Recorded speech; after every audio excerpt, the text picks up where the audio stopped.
Yes, I'm going to propose a lot of ideas and projects and possible collaborations. That's why I came here.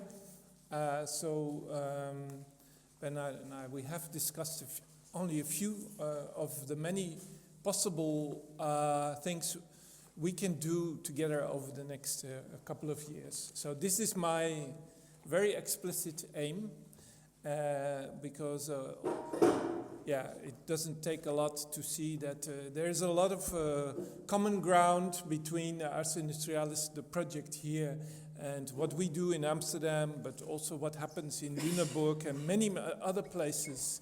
So it's really time, I think, for a convergence of activities and intellectual pursuits in Europe. And yes, so we are, I think, part of an emerging network, and we all see the urgency, but also the possibilities.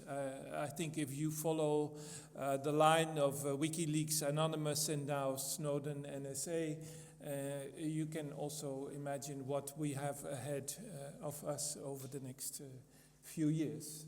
So I want to make a few general remarks about, of the last few days, my general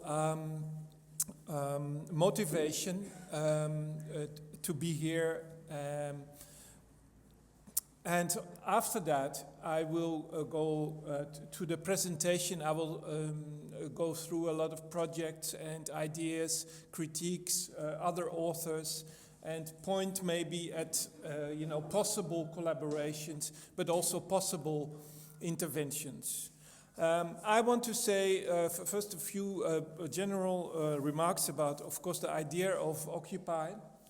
I am a squatter myself. I've been involved in the squatters movement for 15 years. My first book was the history of the Amsterdam squatters movement, which I published in '89. So I am since long time, since the 70s, familiar with the idea of Occupy. But of course this was Occupy primarily of spaces, and of course this is what attracts us most when we think of the current movements. It is the idea of the occupation of the spaces, of the squares, and this is what attracts a lot of the young people and which creates the movements. But of course our main occupation here, and I believe also the occupation at least of one part of the rich work of Bernard Stiegler, is to occupy time. And of course it's very attractive to speak about occupy of the space, but the real battlefield is the occupation of time. And so my presentation here will primarily focus on the occupation of and the strategies maybe to occupy time. Of course, in the whole discussion about Occupy, it's good to see that in the perspective of the creation of temporary autonomous zones. We create some kind of autonomous infrastructure, and this is also a temporary infrastructure where we are now.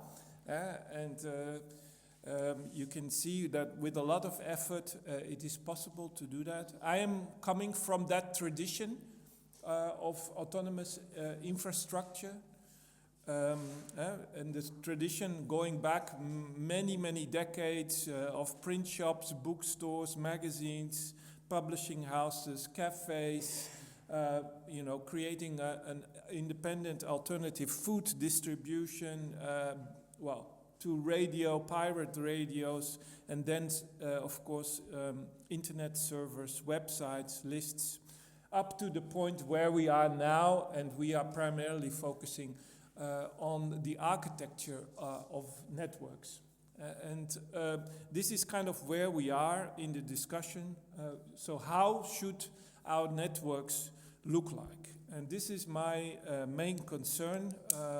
So how do we analyze and interpret the hegemonic networks, and how, which terms, which other ideas do we have for our own networks. Now these ideas sometimes spill over into the general. And I'm not an expert in general policy. I am not a bureaucrat myself. I'm an activist. But of course, I can see that the emphasis on the autonomous infrastructure always has an element to bring the ideas out in the general, let's say, debate. There are times when people focus a lot on building up autonomous infrastructure, and there are times when people focus very much on general policy. And I believe that over the last few years, especially in my field of internet, we have seen people moving out of the autonomous infrastructure, moving into the general policy. And we are creating there a new, let's say, age of conflict. The idea of conflict is completely new for the internet context. Of course, you can say, well, it has a military background, that is true, but especially in the 1990s, a lot of people were kind of moving on the wave of general consensus, a kind of neoliberal consensus about the empowerment that the internet was bringing to the user, to the individuals, to the communities, and so on and so on. Now, this idea of the empowerment, in my idea, with WikiLeaks, Snowden, and so on, in a way has come to an end. This has, of course, is related also to the incredible spread of the internet across the globe, especially through mobile phones, of course. So this age of access is kind of coming to a close, and we are entering an age of conflict. Now that maybe sounds kind of attractive, because we have to take sides, but at the same time, it is also an age of digital regression. And this is kind of the problem from let's say the activist perspective. At the moment, we can see, let's say, that the empowerment is turning into regression, and this is why I don't wanna say too much about how we can use all the rich concepts of Bernard Stiegler in this context, but sometimes I will do this because if you will see further in my presentation, there is, for instance, this urgent question of the prioritization of social relations. And the question of Facebook, for me, is this question of an incredible empowerment of social relations. What should have turned into a unique opportunity to diversify, to make more complex social relations, has turned into the opposite. Another aspect I would say also, which is important for me in this presentation, is where Bernard speaks of the massive destruction of attention created by the psychotechnologies. And this idea, which is already very prevalent in the book Taking Care of Youth and the Generations, is, in my view, an incredible, valuable contribution to the current internet debate that that we are having. And the question of the battle of intelligence, what you just said about MOOCs is just another example of that battle of intelligence, which is going on, which I think is very, very important, that we not only get an understanding of what is going on with that strange word MOOCs. What's a MOOC? What is this? But that we also see that we have an incredible possibility as well to intervene in this field yet. I'm not saying in general that we have possibilities of interventions everywhere. A possibility of an intervention comes up, and either you take it, but then also soon after it goes away. It dissipates. The opportunity is closing down again.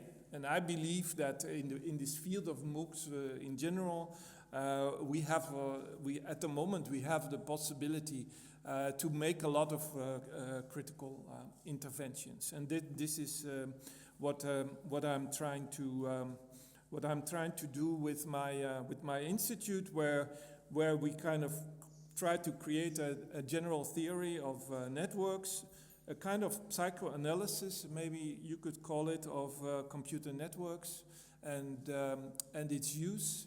So where we really try to develop a detailed analysis with its own unique vocabulary, which I think is important to understand. The digital networks are not just extensions of the radio and the television and print and so on, even though they all come back in that environment. They kind of return there, but it also has its unique entities. And in my view, the analysis of the demise of attention, for instance, is one of the points where we can really make a critical contribution.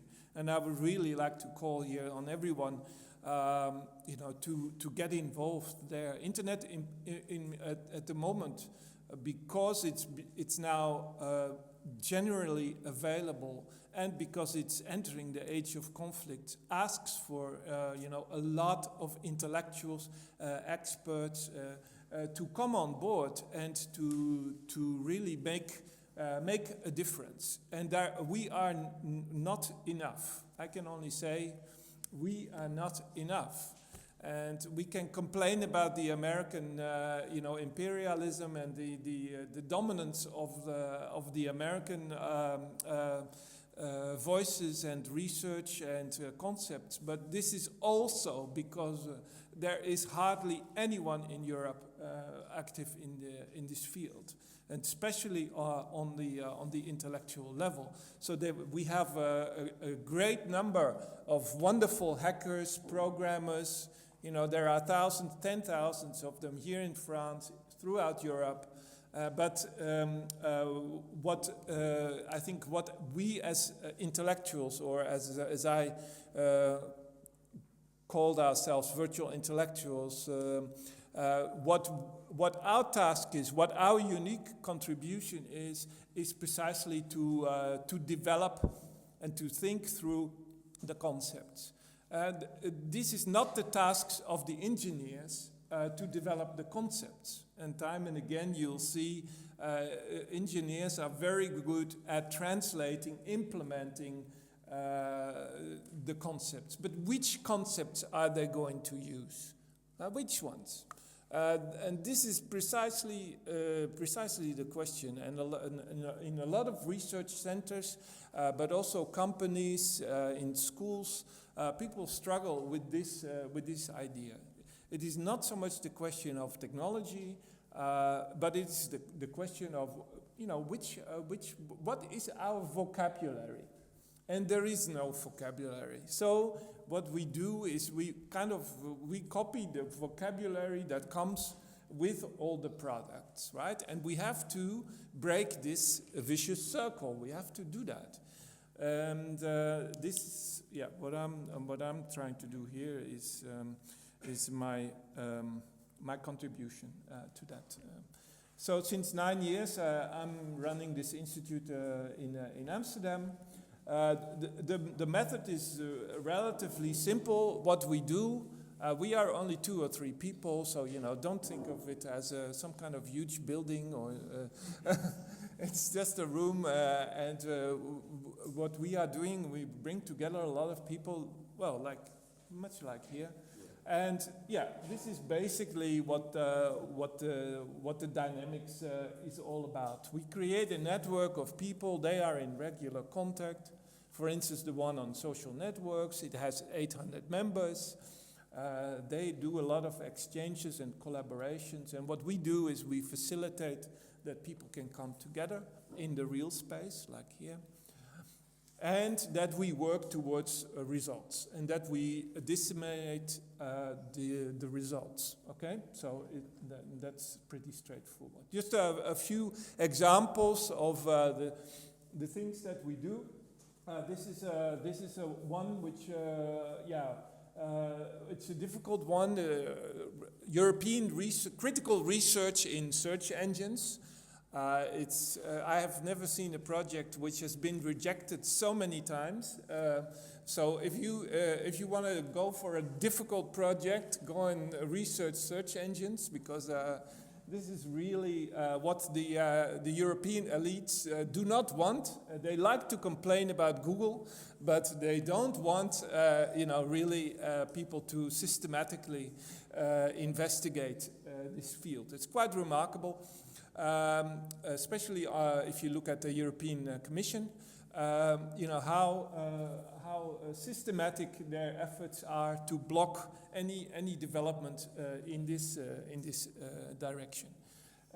But anyway, with our own money, because nobody wanted to finance it, we now have the second big event. We do this together with a group in Vienna, who have also done similar events called Deep Search.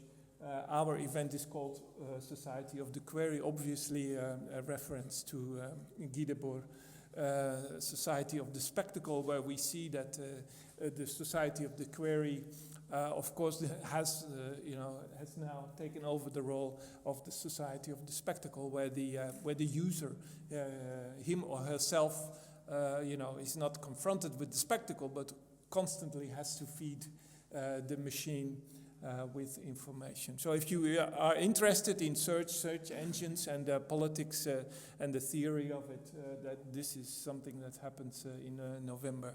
Another event which we did recently with, by the way, for the first time I was financed with this by India. I never had money from India to do projects, but this was the first time we got money from India.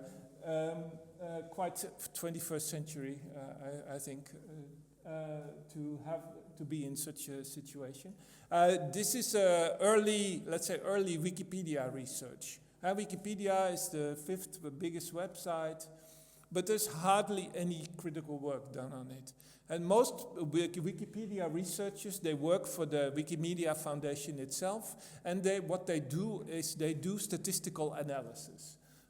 So every year there is a big event, and they study, the amazing amount of statistics that they have. Because it's the only non-profit, I think, in the top 20 or in the top 100 of websites globally. And they are number 5, and they're the only non-profit. And they have this enormous amount of data. So the few, in-house researchers that are there are doing statistical analysis.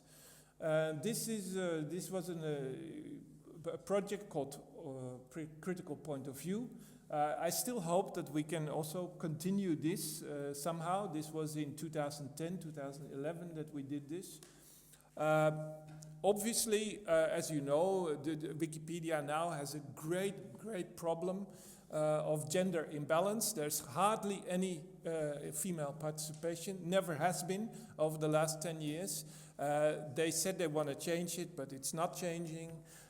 So far, it's a geek project, and it's just not changing. Although it's globalizing, quite amazingly. It's not only English, it's really, they're working across the globe in an amazing amount of different places and languages. But the culture of engineering and the culture of, the rather dogmatic Ayn Rand type libertarian principles is deeply ingrained in the project itself and in the Wikipedia culture, and also in the way the project is governed. So this is again also this project cries for critical interventions. Really, I don't say that the Wikimedia Foundation is really happy, to receive critical intellectuals. It's not quite like that. But no, but they're also not the enemy. It's not like that, But still, very, very interesting and important, because it's also it asked the question from Diderot to Jamie Wales: what is the encyclopedia today? It really erases all the questions of what is knowledge today, how do we organize it, what is the politics of knowledge. All this comes together in this project of Wikipedia. Okay, another one that I briefly want to mention here, because it will happen in next year and maybe also the years after. It's a project that is related to a part of Bernard Stiegler's work that maybe wasn't emphasized over the last few days so much, but it's related to the question of the political economy. And this is our big new project. It is about alternative revenue models, and it's about the question of Bitcoin, mobile money, especially mobile money in Africa, and the question of Kickstarter, and the question of how do you finance cultural events, cultural productions, which is kind of the in advance model of getting money first. Bitcoin obviously is more about digital payment system for the internet. Now this is going to be a battlefield for the next few years to come, but we believe that it's really one of the crucial fields, also maybe for an economic recovery of Europe. If we really want to get rid of this horrible ideology of the free. And where everything has to be free by default, not because we like the free, but because we don't know how to organize revenues otherwise. Anyway, so this is going to start in March in Amsterdam with a big international event where we are trying to bring together the critical intelligentsia in this field. Another one that's going on, which is nice, very applied. I am in an applied school, so I'm not in a university, but very hands-on, which we're doing together with Florian Kramer. It deals with book production, digital, alternatives for Amazon, the whole question of e-books. That's a whole other field. I'm not going to talk about that now because it's really big. But yeah, it's a nice. We've been doing this kind of stuff for the last 3 or 4 years. Obviously, it is related to our own publishing activities. We publish a lot of books ourselves, and we are very interested to publish our books in many, many different formats. Maybe also what's going on here. We would like to experiment. What does it mean, EPUB? Do we like it or not? Is it how about PDF? How about reading books on your smartphone? Does that make any sense? the future of tablets and iPad, the question of the role of the iPad in education. These are all important questions that will come ahead of us. And this book, the Unlike Us Reader, which has the opening essay of Bernard on the question of Facebook and social networks. This is, for instance, one which we are now putting out on anywhere between 5 or 10 different platforms, just to see what happens. You know, who are the readers? What do they like? How much do they read it? You can all, of course, collect and interpret the statistics.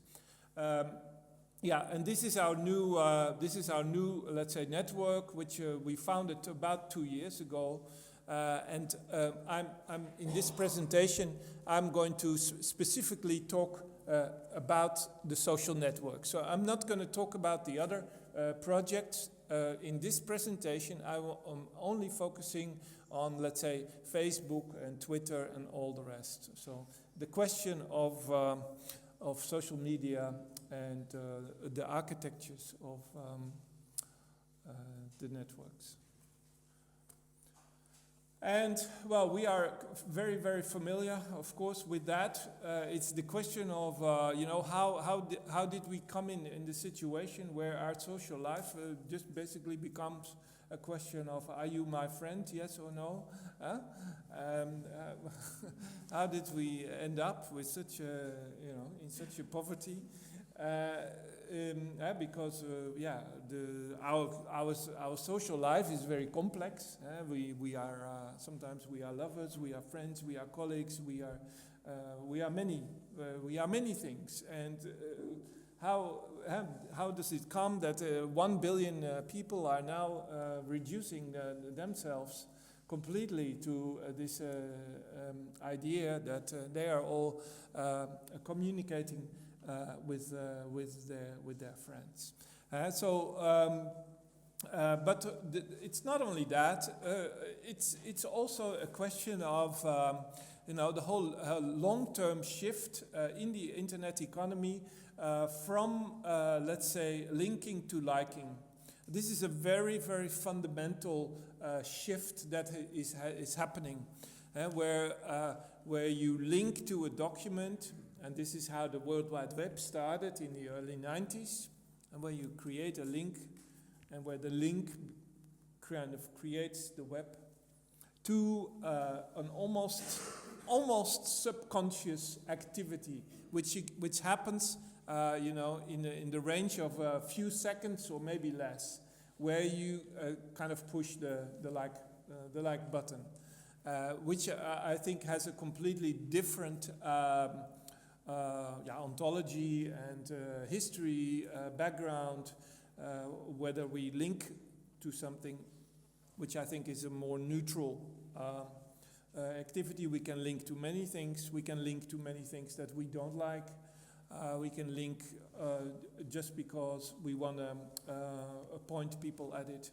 To this gesture of liking, which I think is completely driven by marketing, and is done for the sole purpose to collect, our consumerist tastes. So again, there is an incredible reduction of our activities for the sole aim of others, so that they can collect and sell those data.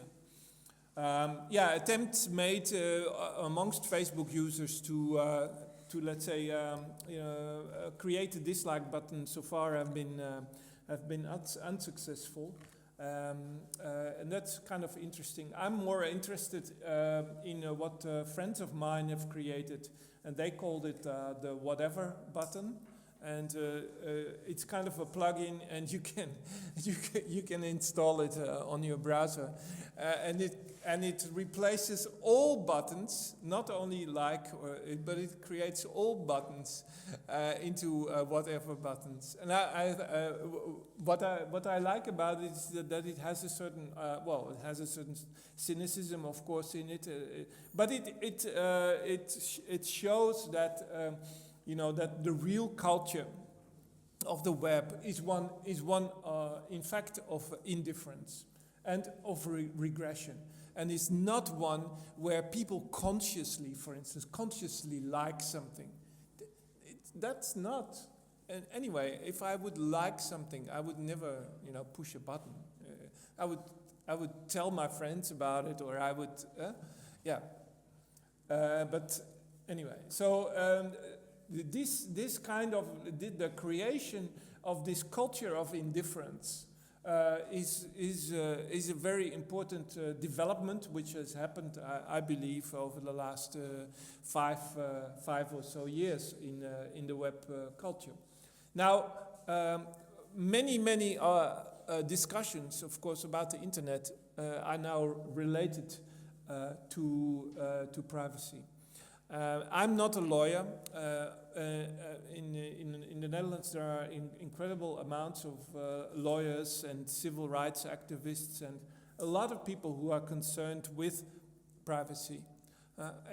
So, in a way, in Amsterdam, it's our luxury that we don't have to deal with that whole issue, because there's an incredible movement of hackers and activists who are dealing with it. Also, the mainstream media, radio, television, etc., they are obsessed with the question of privacy. That in turn also gives us the possibility to maybe focus on something else. So if I don't talk here so much about Snowden or the invasion of privacy, or talk about secret services, WikiLeaks, and so on, that's not because I don't care about it.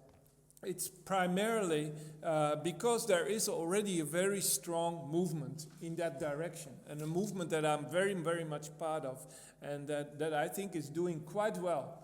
And even also in Europe, there is in our context, it's this one. It's just an ordinary Austrian guy, very young. He's in his early 20s, and he has created this incredible platform, Europe Against Facebook, which he is a lawyer himself. He is taking Facebook to court. He has been traveling to Ireland because that's where Facebook is based. He's often in Brussels dealing with the fights with the EU bureaucrats over this very important issue, which I think over the next year or so. We will see some really important directives coming from Brussels about this issue. So the heat is on. The struggle is really happening. So in that sense, I'm quite optimistic at this level that there is that we can make some progress, or at least win some fights. I believe I'm coming from another field, which kind of looks at these kind of what we call software studies, where we study, how software is directing our behavior. And how software is directing our behavior is a whole other question, and you need another theoretical, philosophical apparatus for that. So what the lawyers are doing, and the fight over the privacy, in my view, is quite straightforward. This question, how on the long term, software is directing our thoughts, is creating our education, maybe is also shaping our desires, and so on, is a much more long-term, maybe Foucauldian question, how the apparatus, how the technology really is shaping us and shaping our culture. And this question often is a much harder question if you deal with, let's say, mainstream media, or if you have to tell what you are doing. Often, if you have to tell something, I'm dealing with privacy. That's okay, we understand that. This story, which is also the story of, I believe, the Ars Industrialis project, is somewhat more difficult to communicate. But nonetheless, I think it is possible, and many people understand the importance of it, especially those who work in education. They really get it. And so I believe that the concepts that we develop here and discuss here, they are very, very important and relevant, and they speak especially to those who are educating the next generation. There are initiatives that focus, on how to do these awareness campaigns inside the commercial platforms. This is Facebook Resistance, for instance. It's an artist initiative which talks about how to undermine Facebook from inside. But usually people at some point come to the conclusion that it's really not so much not working really. And so, of course, unlike us, our initiative is kind of plagued by the question, should we leave Facebook, yes or no? And this is kind of really the first question that it's an individual question for everyone, because I believe, many are here in the audience, many people are on Facebook, they use Twitter and so on and so on.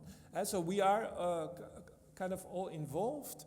But first of all, it appears to us as an individual question of, it's not cool anymore, or it's not allowed, or the theory says we shouldn't use it, or something like the theory police in your head is saying, no, don't use it. But we should get away from that question, because and so this is why I believe initiatives, that say, well, we can organize a lot of trouble inside Facebook. Well, I'm all for that. I have left Facebook myself 3 years ago after many years, and I had enough of it. But that was maybe also more personal for me. It was. Others have turned that into a political statement. I didn't think of it like that at the time. In general, in terms of awareness, there are very, very good tools. And the whole question now, of course, after Snowden, is turning into the question, can we protect ourselves against NSA? Can we protect ourselves against corporate intrusion? Can we protect ourselves against the security apparatus?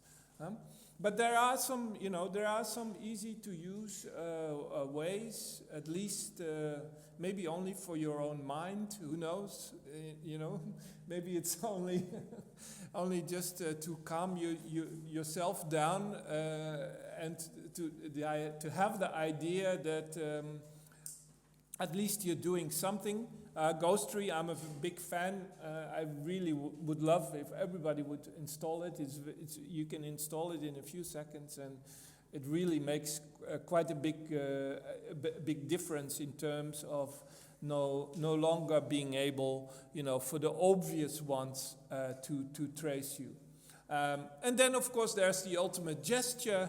There are many ways, and there are many tools these days that help you to leave. By the way, as you know, it is not so easy. So suicide is kind of is a bit cheap here, because it's a process that takes at least 3 to 6 months, and so if you want to leave Facebook, they make it very, very difficult for you. So there is software that helps you to deinstall these things, but you know they are tricky.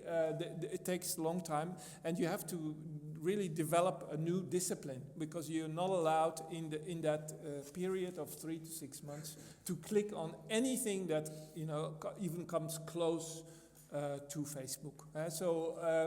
Because then your account is automatically reactivated and you have to start all over again. Okay, but now I will come back to a few of the alternatives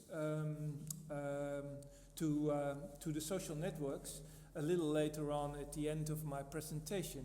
Now I want to go back maybe to the world of theory, and maybe discuss a few of the latest let's say trends in internet theory, because there is a shift happening, and the shift really has happened around 2007, 2008. I think it's not a coincidence that it happened after the financial the crisis. But yes, particularly in America, there is now a heated debate about the internet. As you know, until approximately 2005, 2007, there was almost a complete hegemony of the Californian ideology, of the utopian thinking that the internet would solve all the world problems and so on and so on. But that's absolutely no longer the case. So at least that's a good thing, and it's important for us to look at the cracks in the system, in the consensus, because there are massive cracks in the consensus as we speak. And of course the NSA scandal, but also WikiLeaks and so on, they have also greatly contributed to this. Now one of the kind of nasty troublemakers, he's from Belarus. He has moved to the United States a while ago. His name is Yuzin Morozov. It's a bit hard to understand his political position. Lately, he's kind of became a fan of Bruno Latour, but he is not an academic. He's a journalist, but he's very, very intelligent, and especially also he's a very, very straightforward guy who directly takes on all the big figures in Silicon Valley. He has no hesitations at all. He doesn't stop anywhere. So in a way, it's kind of a big. He's kind of almost a machine. I sometimes fear that the machine can come to a halt, or that something might happen to him. Because I'm not saying that he is becoming a real threat. But people start to find him really nasty. The first book that he wrote, The Dark Side of Internet Freedom, was mainly about the idea that the internet and software and so on would liberate all the dictatorships, and that if you bring internet to Iran, the mullahs would crumble and would disappear. Well, that of course is not the case, and I think that book really was very, very well researched, and he had a personal, of course, investment in that too. He worked for the Soros Foundation. He comes from Belarus himself, which is the last dictatorship in Europe, by the way. Which, of course, where there is a regime that very, very successfully makes use of internet. And of course, lately also, takes Syria.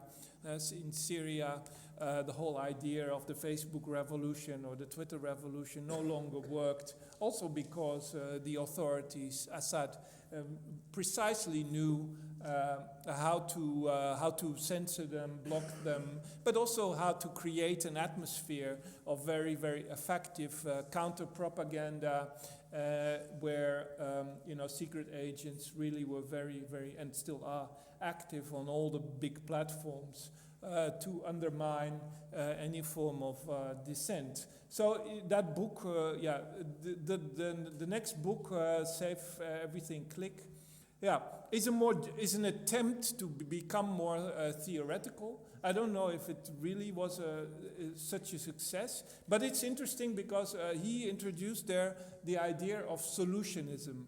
And so this book is a critique of solutionism. The idea that if there is a problem in the world, let's say global warming or AIDS or you name it, pick a problem, that you would hire some computer guys, IT guys, they come and fix the problem for you. Yeah? Now, there's many people, especially in the United States and in California, who believe that this is really the case. That was quite successful. Now we'll see, where he's going next. But he's still very young. He's in his late 20s. He's now 28 or 29. So that's quite remarkable. Another guy from England who moved to the United States as well is of course Andrew Keen. But I would say he's maybe a little bit more controversial especially in academia. I don't know exactly. He's primarily a journalist. He's the only asshole in the IT industry. He's promoting himself as a true enemy of anything related to the Silicon Valley ideology, and he's doing that quite successfully. He's the only let's say corporate critic of all the social media ideas. So he's primarily focusing on the aspect of the exhibitionism of the self. And so this is kind of what he critiques, which is kind of a very obvious and necessary, but also quite, especially these days, quite mainstream critique of social media, and namely that social media are there, only there for the self-promotion of the neoliberal individual. He's doing that. He's doing that quite successfully. Some people find him quite banal. He's not pretending to be a theorist or anything like that. This is quite different case.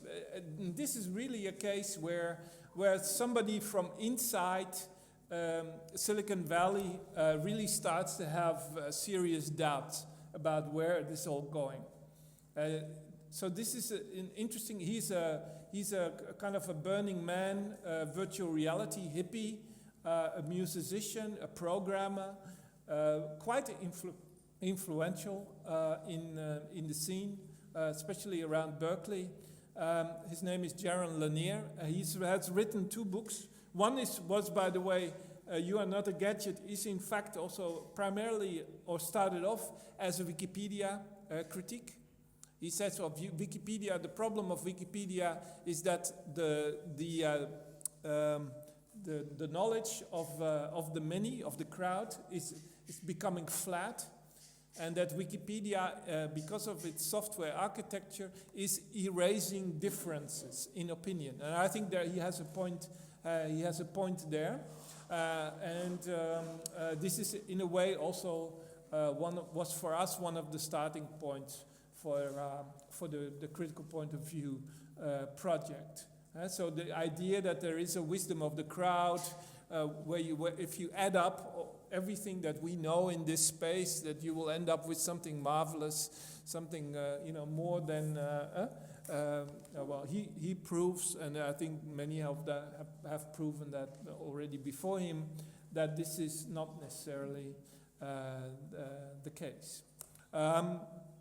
Bernard already mentioned Nicholas Carr, and I think he's probably the most well-known of them all with these books. He had some books before. In the 80s and 90s, he was working at the Harvard Business Review. He then kind of quit and decided to become a cultural critic. His first writings in that direction are from the early 2000s. His first book was Why Does IT Matter? It was a very interesting critique of the hegemonic idea at the time, namely that if you have a company and you throw in more computers, the productivity would go up. So more computers, more networks, and so on and so on. Yeah, this was the idea maybe 10, 15 years ago. And this book was clearly a critique of this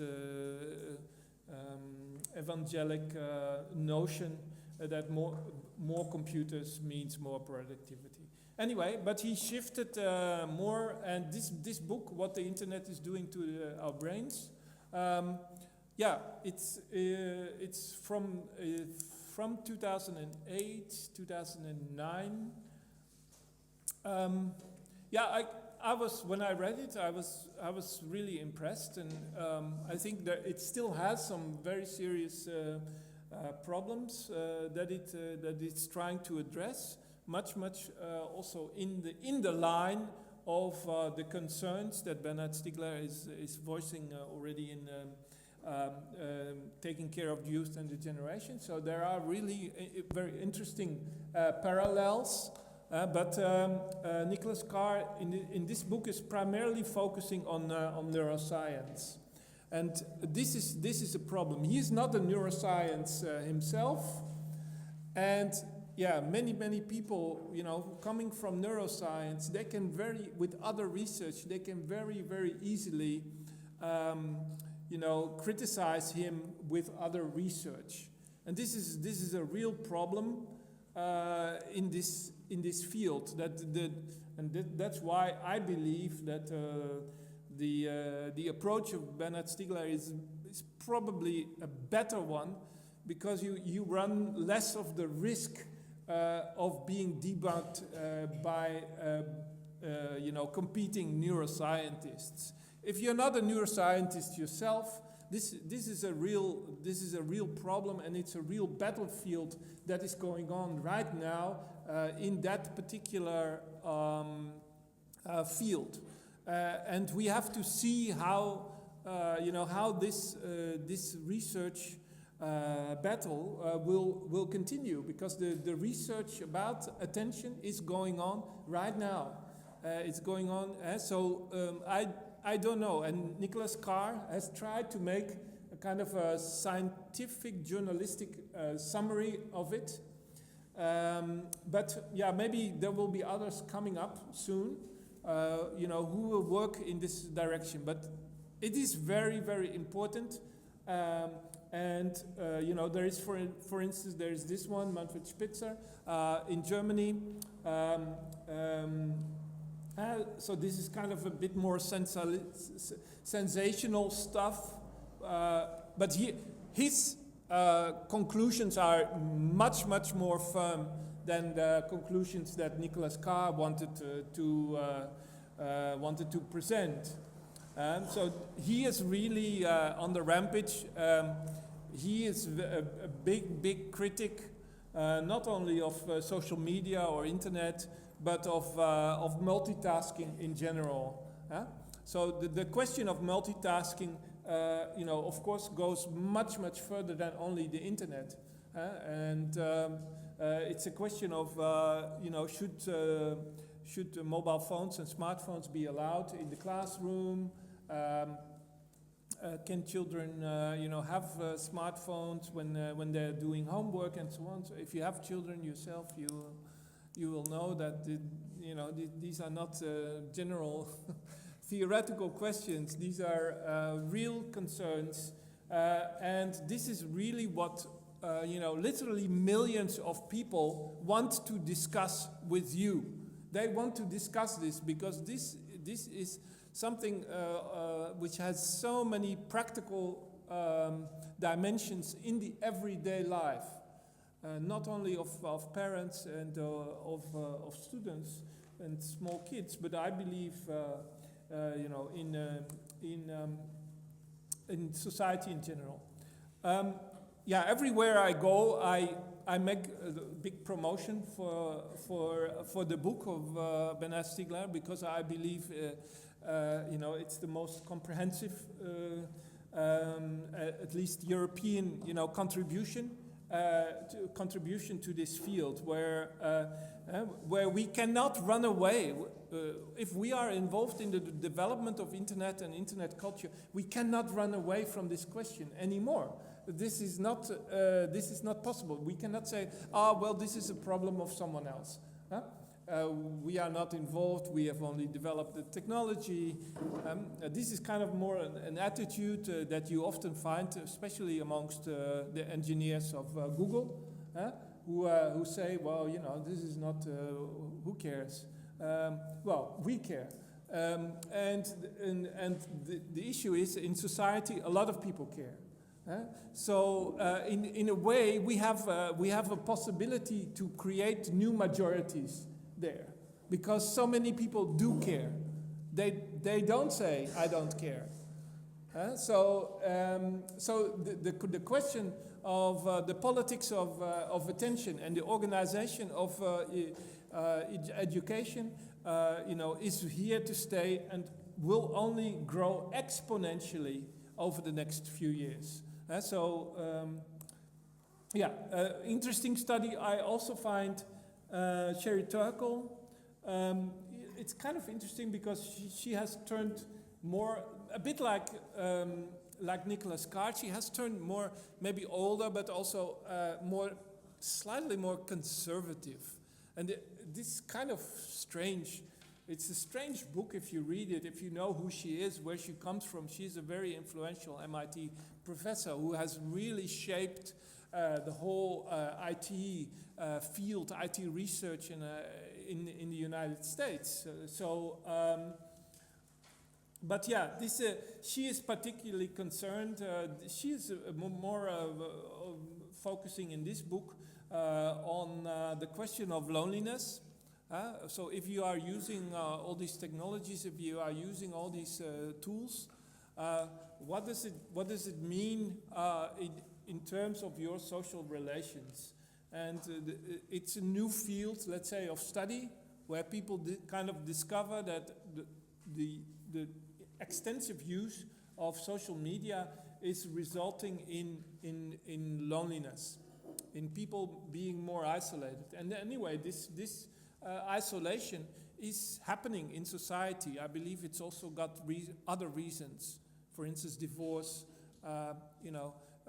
single parents, also the fact that people have to move more often from city to city to find work.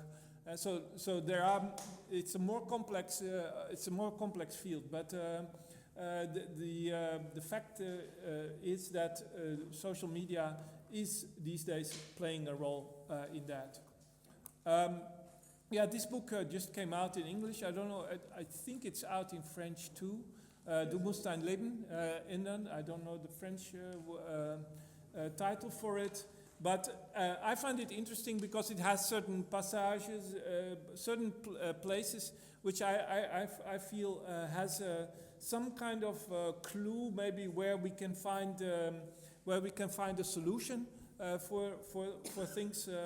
And I'm particularly interested in Peter Sloterdijk's proposals for training and repetition, where he says the solution, for instance, for social media is not on-off. It's not, okay, we throw it away, have a nice offline life. This kind of offline romanticism, which we, of course, all have.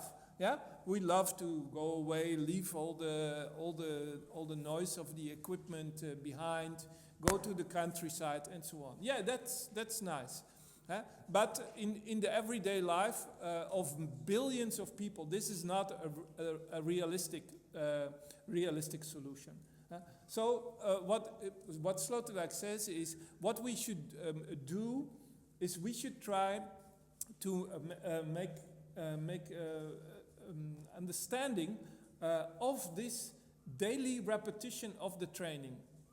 He says there's no absolute solution, like for instance throw it away, switch it off, unplug and so on. What we need to do is we need to integrate it in a way in our lives and tame it, maybe civilize it.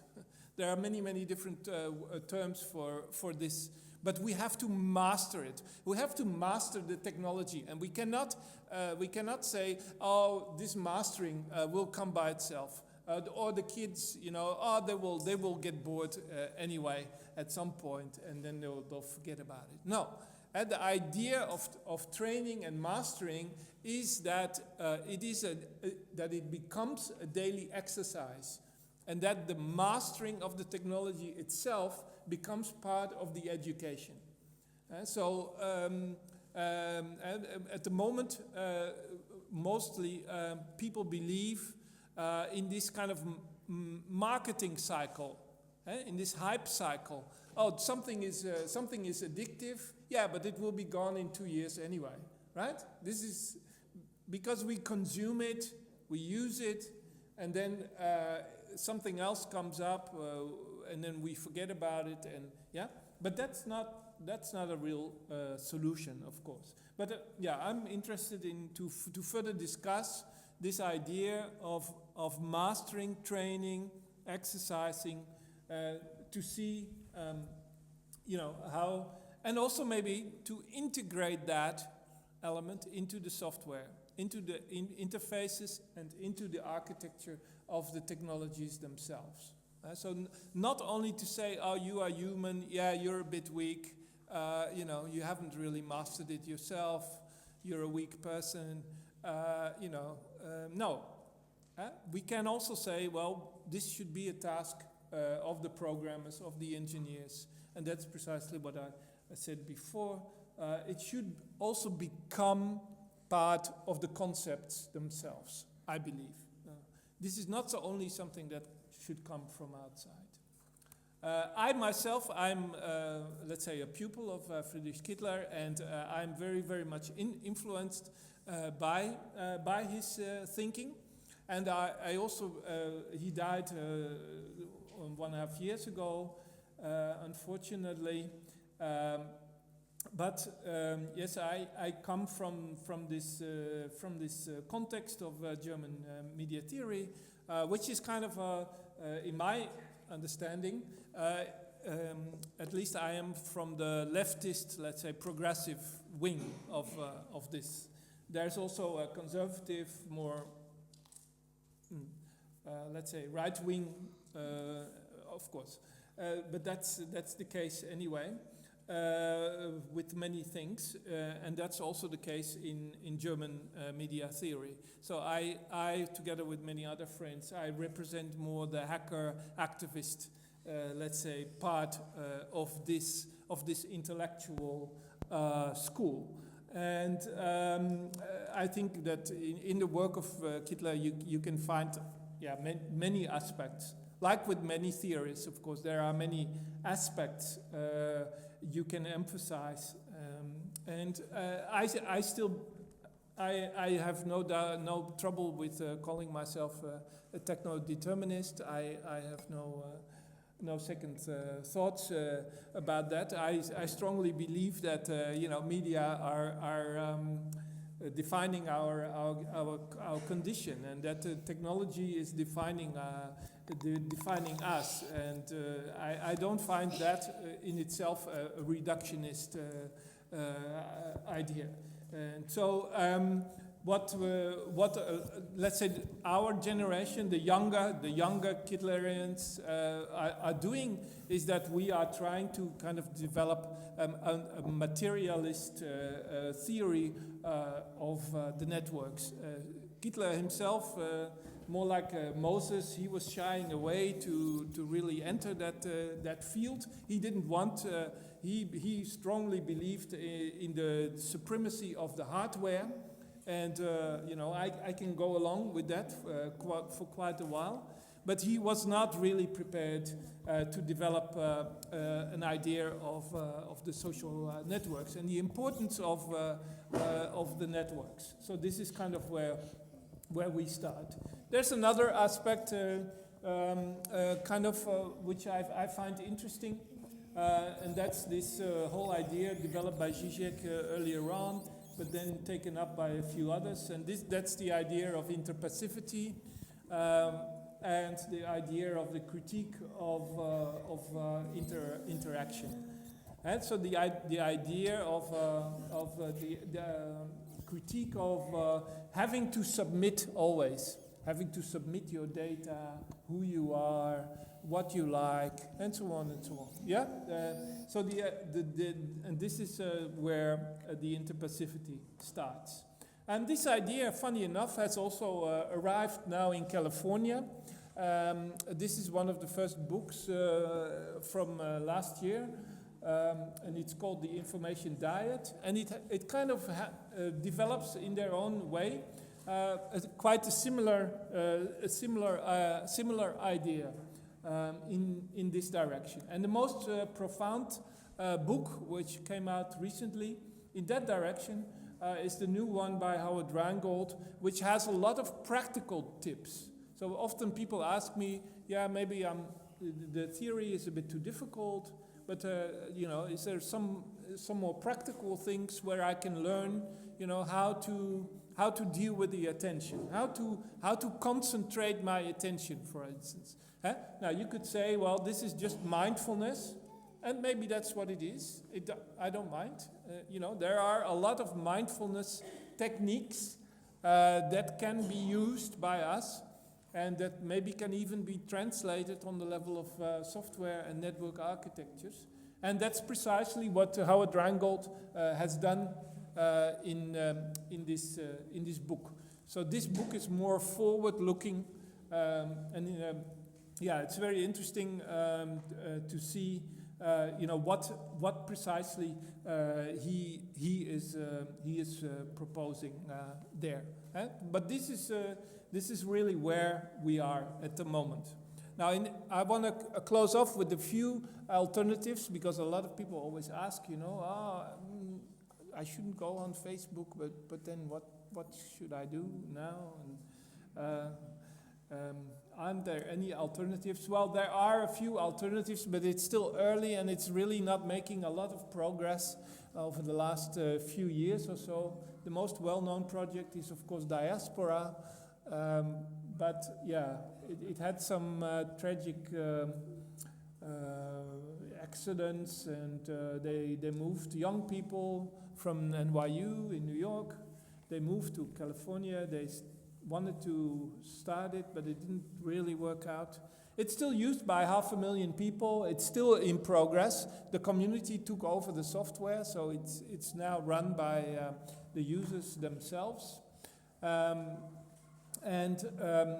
Diaspora is one of many attempts to redefine the very terms under which social networks are operating. And you can see here the terms. For instance, it's interesting to look at the terms.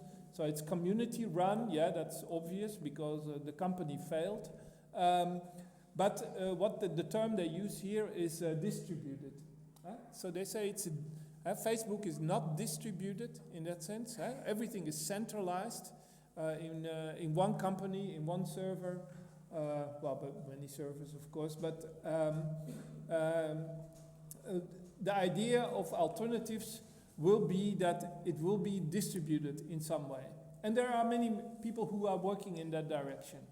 Pump.io is now the current version of many free software, open source attempts in that direction. There's also an alternative for Twitter.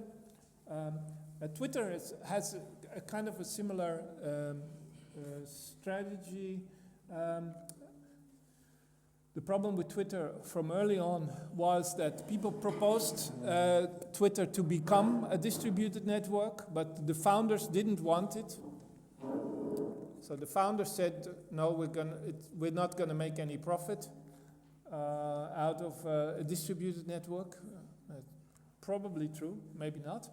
But anyway, the people who were in favor of a distributed network, they lost.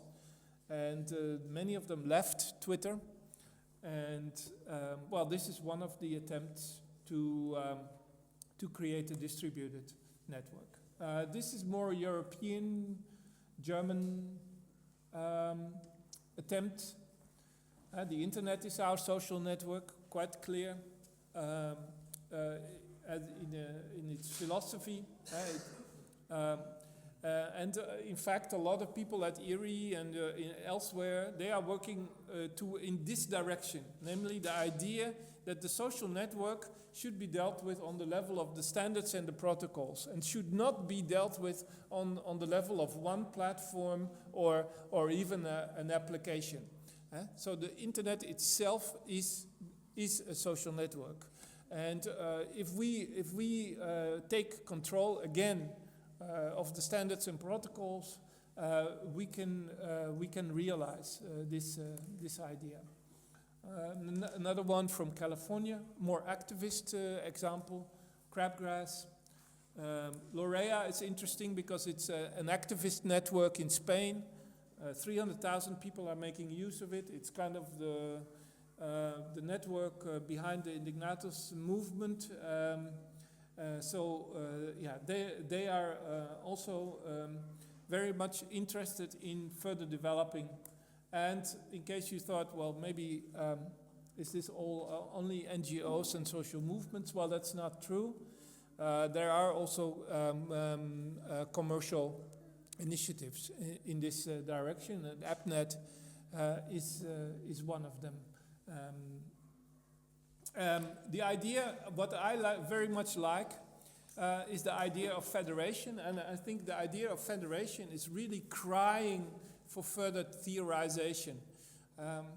What is a federation, and why is the idea coming up that the possible answer to the problems that we are in now is lying in federation? Federation of networks means that smaller units federate.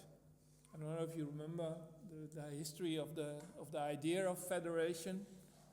Was already strong in the 17th century. Of course, it's the basis of the United States, which is in itself a federation of states. And so the idea of federation is that we make links between smaller units to become a larger unit.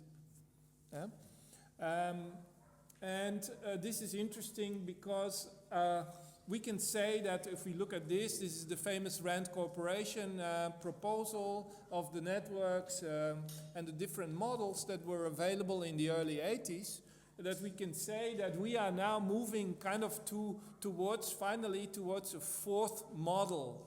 And the fourth model is not there yet, but the fourth model is something like federation. So we know what a centralized and decentralized network is.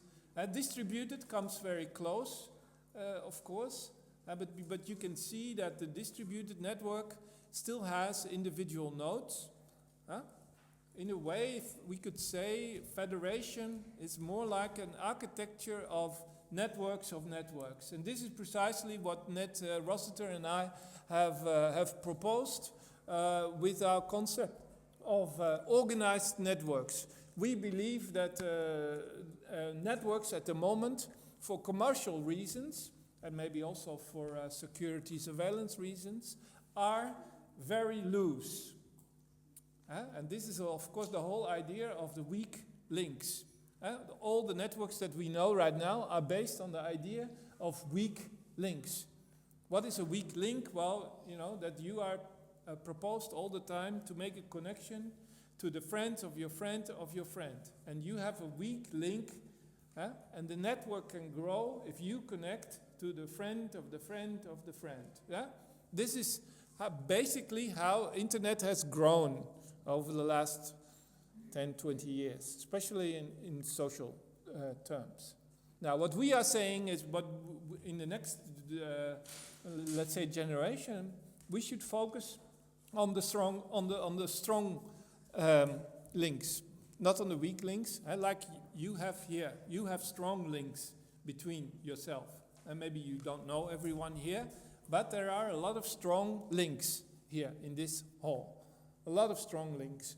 And what we should do is we should strengthen the strong links. And this will be a very, very strong answer to the commercial logic of the social networks, the corporate social networks, which have only invested in weak links. And they cannot think beyond anything. Why? For the simple reason because their only goal has been hypergrowth. And they have so far only been able to achieve hypergrowth in a small amount of time by exploiting the weak links. And they have, and Facebook, for instance, categorically denies any attempt to create strong links inside its software. It's simply not interested. You know, it's not interested, and there's a lot of evidence for that. That they don't want really Facebook to be used for collaboration, for instance, which is very interesting because a lot of people want this. This is precisely what they want. And Facebook says, no, we're not interested in that. Because, well, you know, we don't know how to make money out of you working together with a small group of colleagues or friends, comrades, or whoever. Yeah. So I stop here, and I'm very looking forward to your questions and debate. Thank you very much.